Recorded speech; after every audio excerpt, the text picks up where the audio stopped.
is my pleasure to introduce to you Ms. Loni Woolley, the Governor of the 4-H Legislature. Governor Woolley.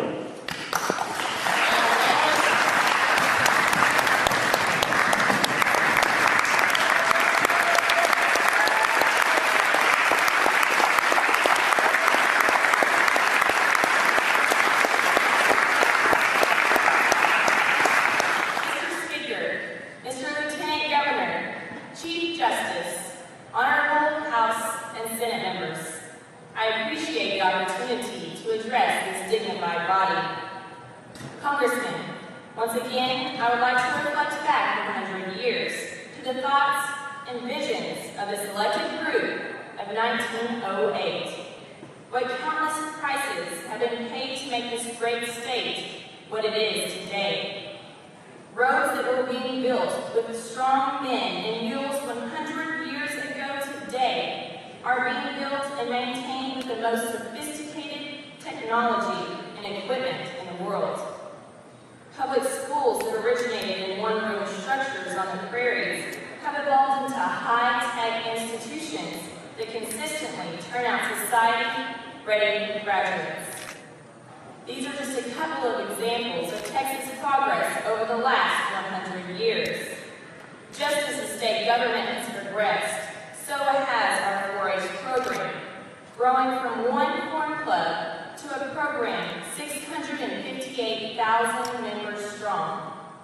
It is now our turn to expound our visions and dreams for the future of this great state. The legislation that we are deciding on should be based on the needs of Texans. I want you to know that my decisions will be based on fact, not fiction, and will positively impact the citizens we serve. Please, make sure that bills have dependable, accurate data that covers all aspects. Today, I would like to start by outlining my thoughts on the bills from the Education Committee. A 19th century English philosopher once said, "The great aim of education is not knowledge, but action." I applaud our House and Senate for taking action by submitting 45 bills, almost 1/3 of all bills submitted dealing with this critical and timely issue. I support House Bill 142, Senate Bill 342, excused absences. This bill should be passed because it allows students to participate in extracurricular activities such as 4-H, FFA, Student Council, etc., and not be penalized for trying to develop life skills, helping them to build a strong foundation for the future. Educational research is clear. Students that participate in extracurricular activities have higher attendance rates overall and are more likely to attend an institute of higher education. I am against House Bill 118, Senate Bill 318, college admission 10% elimination, and I urge you to closely analyze this bill. Is it realistic for a public institution to conduct personal interviews and qualitatively analyze each individual application?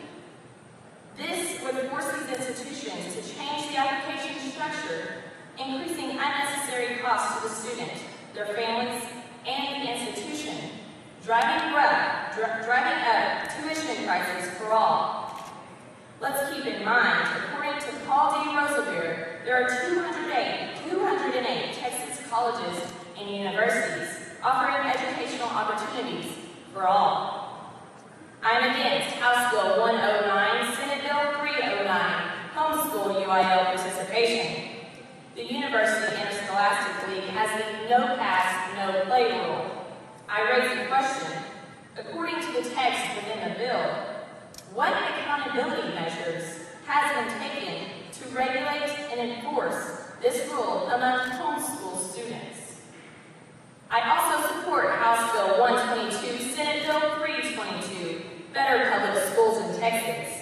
The changing face of Texas should force our educators to use different tactics and strategies to teach today's youth.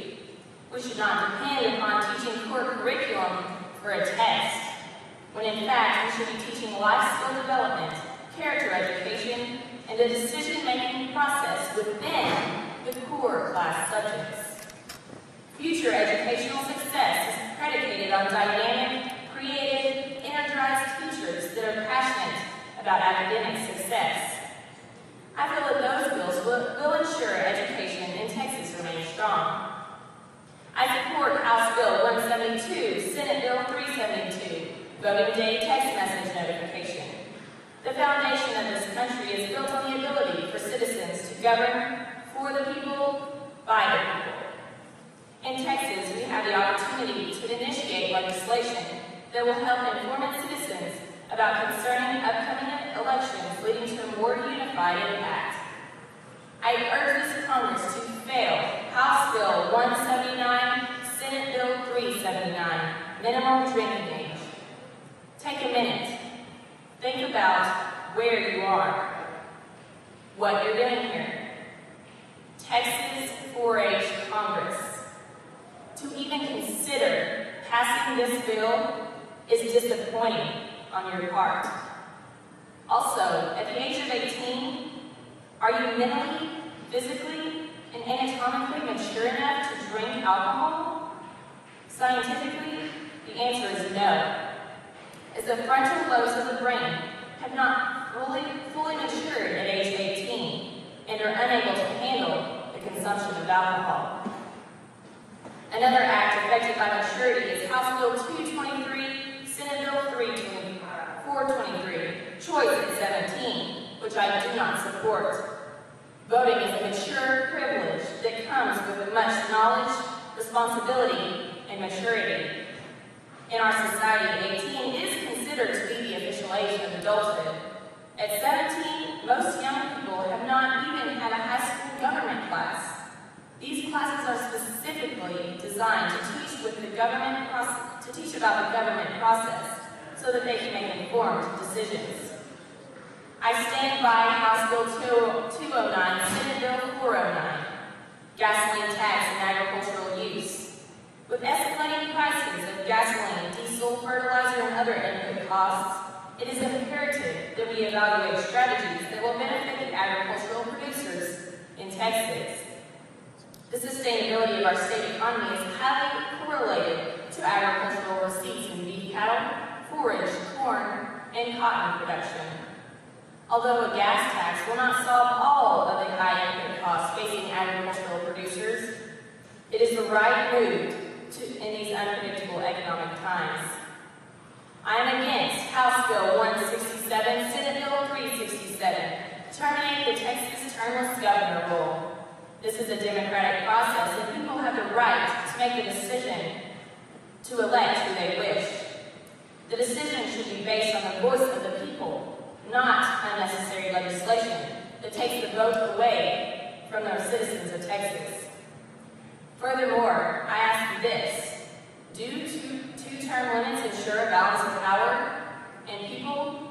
My answer is a resounding no. I strongly urge this Congress to pass House Bill 152, Senate Bill 352, horse processing legalization. This well-written bill states its points clearly. Before horse harvesting plants were closed, 90% of horse meat harvested in the U.S. was sent to foreign countries for human consumption. It was a profitable export and is now turned into a need of $2.2 million yearly to care for unwanted horses in 2008. This bill enforces that horses will be terminated and processed humanely. Consider this: what truly defines inhumanity? Seeing malnourished, suffering, unwanted horses struggle to survive? I think we agree on how to answer this question. Having a horse harvesting protocol that ensures humane slaughter of these horses is a must for the betterment of the animal and the people of Texas. Now, as governor, I ask that we work diligently to be fair and advance the positive changes needed for our state in the short time we are in these chambers. Let us remember the possible magnitude of what we are suggesting and know that we may one day be in these chambers for a long-term capacity, helping all Texans grow. And keep in mind, you have the power for there to be great promise for the next 100 years. Thank you, and may God bless Texas.